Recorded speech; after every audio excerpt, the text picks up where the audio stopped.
اعوذ باللہ من الشیطان الرجیم بسم اللہ الرحمن الرحیم الصلاۃ والسلام علیکہ یا رسول اللہ وسلم علیکہ وعلی آلکہ وصحبہ یا حبیب اللہ۔ محترم ناظرین و سامعین اکرام، سورہ فاتحہ کی آیت نمبر 5 اور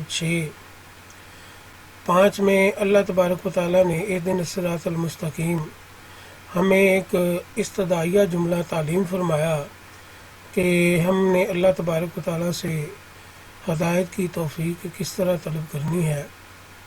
تو جب ہم ہدایت کی توفیق اہدنا الصراط المستقیم کی شکل میں ہر رکعت میں اللہ تبارک و تعالیٰ سے طلب کرتے ہیں تو اللہ تبارک و تعالیٰ نے ہمیں وہ رستہ بھی بتا دیا کہ صراط الذین انعمت علیہم، کہ یہ جو رستہ تم مجھ سے طلب کر رہے ہو یہ انعام والے لوگوں کا رستہ ہے جس پر اللہ تبارک و تعالیٰ نے جن لوگوں پر اپنا انعام فرمایا۔ تو اسی سلسلہ میں ہم نے جو یہ سیریز شروع کی ہوئی ہے اس کا آج چوتھا حصہ ہے، اور ہم نے اس کے لیے جو سب سے پہلی جن ہستی کا چناؤ کیا وہ ہے پیر سید جماعت علی شاہ رحمۃ اللہ تعالیٰ علیہ۔ پیر جماعت علی شاہ رحمۃ اللہ تعالیٰ علیہ ان بزرگ ہستیوں میں شامل ہیں جن کا شمار 14ویں صدی کے مجددین میں ہوتا ہے۔ تو پیر جماعت علی شاہ رحمۃ اللہ تعالیٰ علیہ یہ 1906 کی بات ہے کہ آپ نے حجاج کی سہولت اور آمد و رفت کے لیے جدہ سے مدینہ منورہ تک حجاز ریلوے لائن کا منصوبہ پیش کیا۔ تو سلطان عبدالحمید خان جو کہ خلیفہ وقت تھا، یعنی سلطنت عثمانیہ کا آخری خلیفہ، اس نے پیر صاحب کے اس منصوبہ کو بہت سراہا۔ تو حضرت امیر ملت نے اسی وقت اپنی جیب خاص سے 6 لاکھ روپے کی گراں قدر رقم مرحمت فرمائی اور مریدین کو بھی حکم دیا۔ تو اس طرح لاکھوں روپیہ خلیفہ سلطان عبدالحمید کو پیر صاحب کی طرف سے پیش کیا گیا۔ تو انہی دنوں سلطان عبدالحمید نے بر صغیر کے علماء کو خطوط بھی لکھے اپنی حمایت کے لیے، جن میں پیر صاحب کو بھی خط ملا اور دیگر علماء قبورین میں یہ میاں جی نذیر احمد رحمۃ اللہ تعالیٰ علیہ جو کہ میرے دادا جی محترم ہیں، ان کو بھی یہ خط ملا، اور میاں جی نے بھی اپنی جو پہنچ ہے اس کے مطابق حجاز منصوبے کے لیے 3 لاکھ روپیہ پیش خدمت کیا اپنی ذاتی جیب سے۔ تو اور پھر جب ان کو خط ملا سلطان عبدالحمید کا، یہ رائٹ سائڈ پہ سلطان عبدالحمید کی تصویر ہے، اس پہ آج کل ٹی ٹی آر نے اپنا ڈرامہ بھی جو سوشل میڈیا پہ یوٹیوب پہ بھی مل جاتا ہے، اور اس کو پاکستان کے کچھ پرائیویٹ چینل بھی پلے کر رہے ہیں۔ تو یہ سلطان عبدالحمید پہ ایک ڈرامہ بنا ہوا ہے۔ تو یہ سلطان عبدالحمید کی اوریجنل تصویر ہے جو ہم نے نیٹ سے حاصل کی ہے۔ تو میاں جی نذیر احمد نے بھی اپنی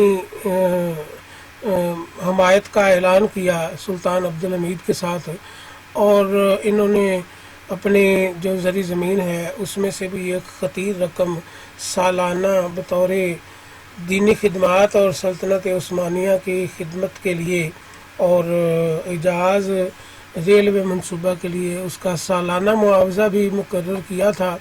تو اس طرح بر صغیر کے اور بھی علماء نے سلطان عبدالحمید سے اپنی حمایت کا اعلان کیا تھا۔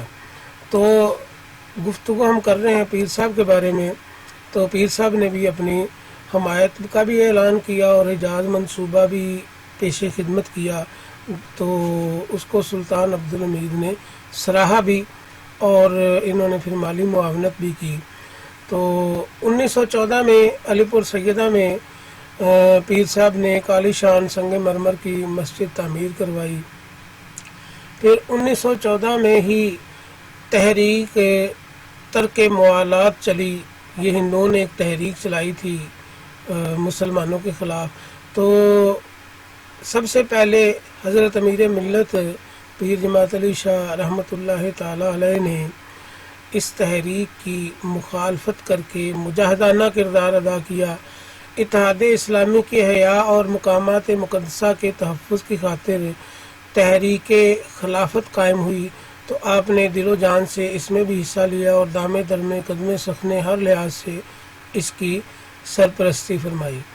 پھر مارچ 1921 میں فیصل آباد پرانا لائل پور اس میں خلافت کانفرنس ہوئی اور اس میں آپ نے اس خلافت کانفرنس میں تاریخی خطبہ صدارت ارشاد فرمایا اور تحریک خلافت میں قائدانہ کردار ادا کیا اور لاکھوں روپے کا چندہ خود دیا اور تمام مریدین کو بھی بھرپور تعاون کے لیے حکم فرمایا۔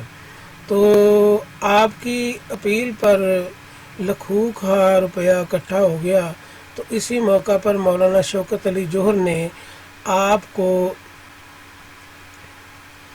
سنو سے ہند کے لقب سے یاد کیا۔ آپ نے ہر لحاظ سے سرپرستی فرمائی اور ملک کے طول و عرض کے دورے کر کے جا بجا خلافت کمیٹیاں قائم کیں۔ انگریز کے اشارے پر زر خرید ملاؤں اور فتویٰ نویسوں نے اس تحریک کو گاندھی کا فرقہ کہہ کر نقصان پہنچانے کی کوشش کی۔ پھر 1923 میں تحریک سنگٹن میں عظیم الشان سرفروشانہ اور مجاہدانہ کردار ادا کیا۔ مئی 1924 میں کشمیر میں آریہ سماجیوں کے فتنہ کی بھرپور سرکوبی فرمائی اور نومبر 1924 میں ہی فتنہ ارتداد کا قلع کما فرمایا۔